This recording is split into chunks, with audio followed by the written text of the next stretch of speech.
এতদিন ভাবতাম যে ও একটা কোটিপতির ছেলে, কিন্তু না, ও একজন রিকশাওয়ালার ছেলে। তুমি যে একজন রিকশা চালক এটা যেন আমার ভার্সিটির কেউ না জানতে পারে, তাহলে কিন্তু অনেক বড় ক্ষতি হয়ে যাবে।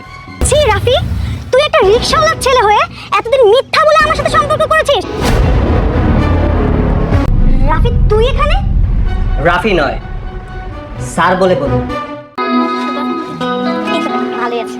এই রাফি, এদিকে। তুই প্রতিদিন কিসে করে ক্যাম্পাসে আস? আরে আমার করে দেখ না, আমরা প্রতিদিন বাইক ক্যাম্পাসে রেখে আই। আর আমার তো মনে হয় তুই রিক্সাতে আস। ও রিকশায় করে ক্যাম্পাসে আসে, ও প্রতিদিন পায়ে হেঁটে ক্যাম্পাসে আসে। ও কি রাখবে ক্যাম্পাসে? ওর না আছে কার, না আছে বাইক। ও যদি কোনো কিছু রাখতে হয় ক্যাম্পাসে, তাহলে ওর দুটো পা রাখতে হবে। কি রে শ্রাবণী, শশী যেটা বললো ওটা ঠিক। তোর বয়ফ্রেন্ড কি পায়ে হেঁটে ক্যাম্পাসে আহে? শশী, সবসময় তোর এসব বিয়াকে কিন্তু আমার একদম ভালো লাগে না। তোর কি ওকে দেখে মনে হয়, ওর জামা কাপড় দেখে মনে হয় ও এত বড় একটা বিজনেসম্যানের ছেলে? আর সেদিনে তো ও আমাকে নিয়ে পুরো শহর ঘুরেছে ওর নিজের গাড়িতে করে।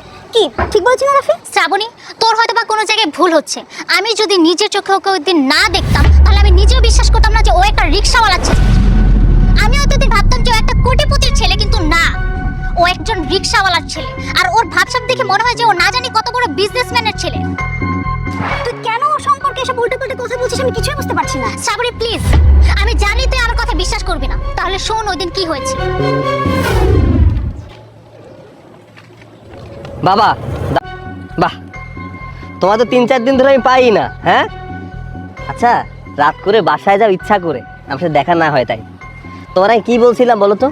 তোমার আমি বলছিলাম একটা বাইক লাগবে। হ্যাঁ, আমি যে ভার্সিটিতে পড়ি ওখানে সবার বাইক আছে, কার নিয়ে আসে, সবাই জানে যে ওইখানকার আমার বাবা একজন বড় ব্যবসায়ী। আচ্ছা, তুমি যে একজন রিক্সা চালক এটা যেন আমার ভার্সিটির কেউ না জানতে পারে, তাহলে কিন্তু অনেক বড় ক্ষতি হয়ে যাবে। আচ্ছা শুনো, এত কথা বলতে চাচ্ছি না, আমার বাইক লাগবে। আমার বাইক আগামী সপ্তাহের ভেতরে দেবে। যদি তুমি আমাকে বাইক কিনে না দাও, তাহলে কিন্তু আমি ভুলে যাব তুমি আমার বাবা। বাবা রাফি, বাবা বাবা তুই চিন্তা করিস না। তুই তো জানোস আমার শরীরটা কত অসুস্থ। এই অসুস্থ শরীর নিয়ে আমি রিক্সা চালাই টাকা রোজগার করি শুধু তোর একটা বড় অফিসার বানানোর লাইগা। আর তুই যে বাইক চাইছস বাজান, এটা তো মেলা দাম। আমি রিক্সা চালাই এই টাকা কেমনে জোগাড় করুম? তারপরে তুই চিন্তা করিস না, আমি টাকা জোটাইতাছি। বাবা বাবা তুই বাড়ি যা। হ্যাঁ, আমার যাত্রীর দেরি হয়ে যাইতেছে, আমি যাই। আর শুন, বাসায় তোর মায় কি রাঁধছে জানোস? ইলিশ মাছ। তুই নাকি তোর মায়েরে কইছস ইলিশ মাছ খাইতে মন চায়, এর লাইগে আমি 3 দিন রাত 12টা-1টা পর্যন্ত গাড়ি চালাইয়া ইলিশ মাছে টাকা জোটাইছি। বাজান যা, বাড়িতে যা।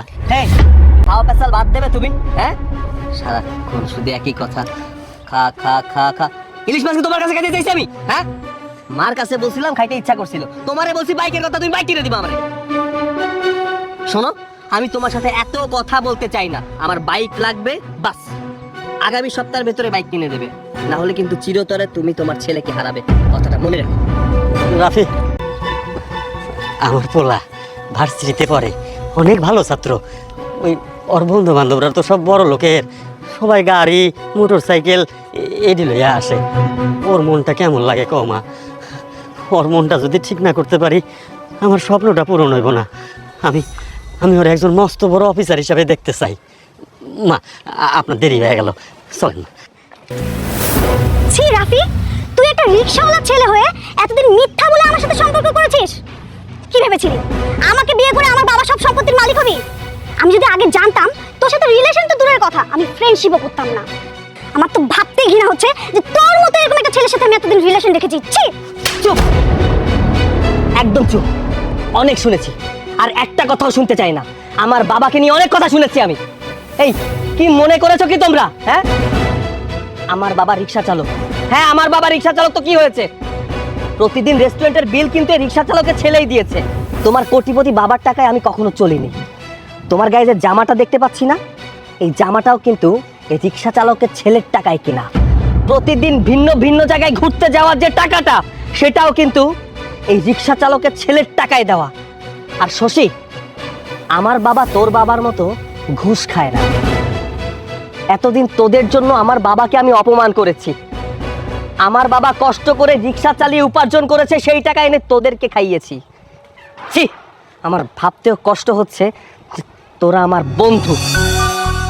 টাকার অহংকার বেশি দিন থাকে না। আজকে আমি জোর গলায় বলতে চাচ্ছি, হ্যাঁ, আমি রিক্সা চালকের ছেলে, আমার বাবা একজন রিক্সা চালক। তোদের বাবার মতো ঘুষখোর না। একটা কথা, টাকার অহংকারে নিজেকে ডুবিয়ে রেখো না। কারণ কি জানো, রূপ এবং টাকা বেশি দিন স্থায়িত্ব হয় না। ভাগ্যের চাকা কখনকার কিভাবে পরিবর্তন হয়ে যাবে কেউই জানে না। এমনও দিন আসতে পারে আমার কাছে তোমাদের কি আসতে হতে পারে। আসি।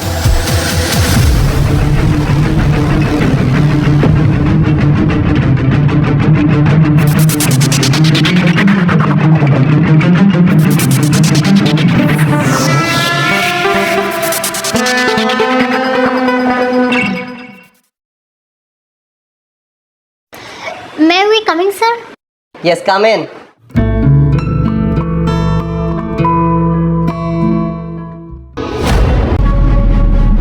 রাফি, তুই এখানে?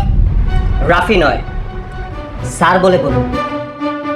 একটা কোম্পানিতে এসে তার বসকে নাম ধরে নয়, স্যার বলে বলতে হয়। এতটুকু ম্যানার কি আপনার বাবা মা আপনাকে শেখায়নি? মানে কি বলছেন আপনি? আপনি কি এই কোম্পানির মালিক? জি, আমি এই কোম্পানির মালিক, রাফি আহমেদ। মানে আমি তো কিছুই বুঝতে পারছি না। আপনি এত বড় কোম্পানির মালিক কিভাবে হলেন? আমি তো এটাই বিশ্বাস করতে পারছি না যে একটা রিকশাওয়ালার ছেলে এত বড় কোম্পানির মালিক হয়ে গেল কিভাবে। এত প্রশ্নের জবাব দেওয়ার জন্য আমি এখানে বসে নেই। আপনারা এখানে কেন এসেছেন সেটা বলুন। না মানে আমি আসলে বাবার থেকে 100 কোটি টাকা নিয়ে শেয়ার বাজারে ইনভেস্ট করেছিলাম, কিন্তু সেই টাকাটা পুরোটাই লস হয়ে যায়। এখন আমরা নতুন একটা বিজনেস করব, সেই জন্য ইনভেস্টর খুঁজতেছি। আর এখন আমাদের যে অবস্থা, তাতে করে আমরা যদি ইনভেস্টর না পাই তাহলে একদম পথে বসে যাব। আর সেই জন্যই আপনার কাছে আসছি। আপনি যদি আমাদেরকে একটু ইনভেস্ট করতেন তাহলে আমরা একটু ঘুরে দাঁড়াতে পারতাম আর কি। ইনভেস্ট? আচ্ছা, আপনাদের লজ্জা করছে না আমার কাছে এসে ইনভেস্টের কথা বলছেন? আমি তো সামান্য একজন রিক্সাওয়ালা। অনেক তো বলেছিলেন রিক্সাওয়ালার ছেলে ভালো না, রিক্সাওয়ালার ছেলে অমুক, রিক্সাওয়ালার ছেলে তমুক। আমার বাবাকে ইচ্ছা মতো গালি দিয়েছিলেন। হঠাৎ আজকে আমার সামনে এসে টাকার কথা বলছেন। সামান্য লজ্জা থাকলে আমার সামনে আসতেন না। আসলে রাফিদ, স্যার, আপনি যদি আমাদেরকে ইনভেস্ট করে একটু হেল্প করতেন তাহলে আমাদের জন্য অনেক উপকার হতো। আর একসময় তো আপনি আমাদের বন্ধু ছিলেন, তাই না? অন্তত বন্ধুত্বের খাতিরে আমাদেরকে একটু হেল্প করেন। বন্ধু? কিসের বন্ধু? কার বন্ধু? আমি কারো বন্ধু না। রিক্সাওয়ালার ছেলে কারো বন্ধু হতে পারে না। কোথায় ছিল সেদিন বন্ধুত্ব? যেদিন জানতে পেরেছিলেন যে আমি একজন রিক্সাওয়ালার ছেলে। এই রিক্সাওয়ালার ছেলে আপনাদের জন্য কি করেনি? বাবার সাথে খারাপ ব্যবহার করে তার কাছ থেকে টাকা নিয়ে আপনাদেরকে খাইয়েছে, আপনাদের পেছনে খরচ করেছে, আপনাদের নিয়ে ঘুরতে গিয়েছে। আর তখন তো বন্ধুত্ব ছিল না। এখন কেন বন্ধুত্বের কথা আসছে? কারণ আমার কাছে টাকা আছে তাই। আসলে স্যার, ওই দিনের ঘটনার জন্য আমরা অনেক দুঃখিত। আপনি প্লিজ আমাদেরকে মাফ করে দিবেন। স্যার প্লিজ আমাদের যদি একটু সাহায্য করেন তাহলে সারা জীবন আপনার কাছে আমরা কৃতজ্ঞ থাকবো স্যার। কৃতজ্ঞ? আচ্ছা, কৃতজ্ঞতা কাকে বলে এটা কি বুঝেন আপনারা? আমার মনে হয় না যে আপনারা কৃতজ্ঞতা বলতে কিছু বুঝেন। একটা কথা বলেছিলাম, মনে আছে? টাকার অহংকার ভালো নয়। রূপ যেমন বেশি দিন থাকে না, টাকাও ঠিক বেশি দিন টিকে না। আজকে আছে তো কালকে নেই। অহংকার পতনের মুখ। আর আপনাদের অহংকারের কারণে আপনারা আজ এখানে এসে পৌঁছেছেন। সো আপনাদেরকে আমি কোনো রকম হেল্প করতে পারবো না। দয়া করে আপনারা আমার অফিস থেকে বের হয়ে যান। স্যার একটু স্যার। স্টপ! আমি কোনো কথা শুনতে চাই না। আপনাদের যদি লজ্জা থেকে থাকে তাহলে এই মুহূর্তে আমার অফিস থেকে বেরিয়ে যান। যান বলছি।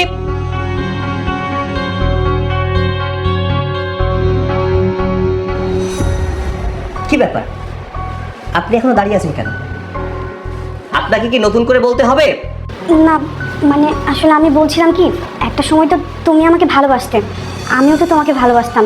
মানছি আমাদের মধ্যে একটা ভুল বুঝাবুঝি হয়েছিল, কিন্তু প্লিজ এখন তুমি যদি আমাকে ইনভেস্ট না করো তাহলে ওদের সাথে সাথে আমিও পথে বসে যাব।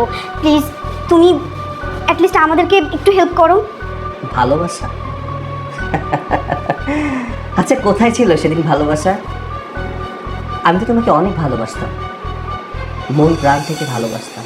হ্যাঁ, এটা সত্যি যে আমি তোমাকে মিথ্যা বলেছিলাম আমি একজন বড়লোকের ছেলে। কেন বলেছিলাম জানো? শুধু একটা কারণে, তোমাকে যেন হারাতে না হয়। কিন্তু আমি জানতাম না যে তুমি আমাকে নয়, আমার টাকা পয়সাকে ভালোবাসতে।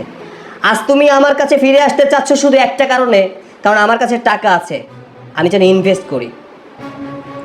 আমি তোমার মতো লোভী মেয়েকে দ্বিতীয়বার আমার জীবনে গ্রহণ করব না। সো এই মুহূর্তে আমার অফিস থেকে বেরিয়ে যাও। Get lost.